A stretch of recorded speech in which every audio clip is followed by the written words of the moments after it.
அஸ்ஸலாமு அலைக்கும். Hi friends. இன்றைக்கி நம்ம வீட்டில் என்ன லன்ச் நான் ரெடி பண்ணிக்கிறது உங்கள் கூட நான் ஷேர் பண்ணிக்கிறேன். நைட்டே வந்து புளிக்குழம்பு வைக்கலாம் அப்படின்னு பிளான் போட்டாச்சு. வீட்டில் வந்து வெள்ளை மொச்சக்கொட்டை இருந்துச்சு, ஊற போட்டிருந்தேன். காலையில் ஒரு விசில் விட்டு எடுத்தாச்சு குக்கரில். சூப்பராக வந்து வந்துருந்துச்சு. இந்த பக்கம் வந்து சோறு பொங்கலும் ஸ்டார்ட் பண்ணியாச்சு. புளிக்குழம்புக்கு போடுறதுக்கு கத்திரிக்காய், முருங்கைக்காய் வீட்டில் இருந்துச்சு. அதை நறுக்கி புளிக்குழம்புக்கு வந்து குழம்பு வந்து கூட்டி வச்சாச்சு. புளி வந்து ஒரு லெமன் சைஸ் அளவு புளியை வந்து கரைச்சிட்டு கத்திரிக்காய், முருங்கைக்காய், தக்காளி பழம், மஞ்சள் தூள், மல்லித்தூள், அதுக்கப்புறம் உப்பு சேர்த்து கருவாடு வந்து இருந்துச்சுன்னா நான் வந்து கத்திரிக்காய்லாம் வெந்த பிறகு லாஸ்ட்டாக போடுவேன். மாசி இருந்ததுனால கத்திரிக்காய் வேகும் போதே போட்டோம்னா கொஞ்சம் மணமாக இருக்குமா, அதனால் வந்து சேர்த்தாச்சு.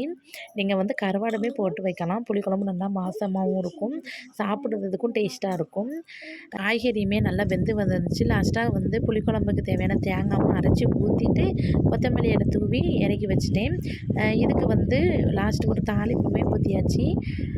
இங்கிட்டு வந்து சோறுமே ரெடியாகி வந்துருந்துச்சு. அதை வடித்து ஒரு ஓரமாக வச்சுட்டேன். குழம்பு இப்படி தான் இருக்குது. புளிக்குழம்பு வந்து இந்த மாதிரி வைக்கும்போது ரொம்ப டேஸ்ட்டாக இருக்கும்.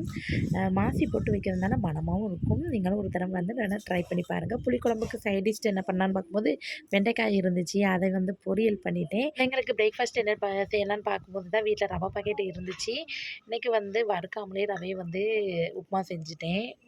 சிம்பிள் மெத்தடு தான். கடுகு, மிளகுத்தூள், கருவேப்பிலை சேர்த்து எப்பவும் லிமிட்டாக வந்து உதிரி உதிரியாக உப்புமா கிண்டுவேன். இன்றைக்கி கொஞ்சம் கூடுதலாக தண்ணி ஊற்றி உப்புமா வந்து ரெடி பண்ணியாச்சு. இந்த மாதிரி செய்யும்போது பிள்ளைங்க சீக்கிரம் சாப்பிட்ருவாங்களே அப்படின்னு சொல்லி ரெடி பண்ணியிருந்தேன். பார்க்க வந்து உப்புமா வந்து பொங்கல் மாதிரி தான் இருந்துச்சு. பிள்ளைங்க சாப்பிடுவாங்களான்னு பார்க்கும்போது ஒரு 2 வாய் தான் சாப்பிட்டாங்க. எப்படி தான் எந்த மெத்தடில் தான் பிள்ளைங்களுக்கு செஞ்சாலும் உப்புமாவை பார்க்கும்போது என்னமோ தெரியல, விஷத்தை பார்க்க மாதிரி ஓடுவாங்க. எல்லாருக்குமே அப்படி தான். உப்புமா வந்து சாப்பிடுறது, அதுவும் காலையில் எந்திரிச்சோடனே அந்த உப்புமாவில் முழிக்கிறது பெரிய கொடுமைன்னு என் பையன் சொல்லுவாங்க. சரி இன்றைக்கி இதான்ப்பா செஞ்சேன், நீ சாப்பிடுன்னு சொல்லி 2 வாய், அதான் அவங்க கூட சாப்பிட மாட்டேன்ட்டாங்க. நான் தான் ஊட்டி விட்டேன். அந்த 2 வாய் சாப்பிட்டுட்டு நல்லா இருப்போமா, உப்புமா மட்டும் கிண்டிடாத அப்படின்னு சொல்லிட்டு போயிட்டாங்க. அப்படி வந்து பிள்ளைங்களுக்கு வந்து லன்ச்சு வந்து பேக் பண்ண ஸ்டார்ட் பண்ணியாச்சு. சோறுமே நல்லா ஆறின பிறகு குழம்பு ஊற்றி விரவி டிஃபன் பாக்ஸில் வச்சோம்னா பிள்ளைங்க வந்து மத்தியானம் வந்து ஓப்பன் பண்ணும்போது தண்ணி விட்டு போயிடாது. நம்ம 2 குழம்பையும் சரி சோத்தையும் சரி நல்லா ஆற வச்சு பேக் பண்ணோம்னா பிள்ளைங்களுக்கு மத்தியானம் சாப்பிடும்போது கொஞ்சம் டேஸ்ட்டாக இருக்கும்.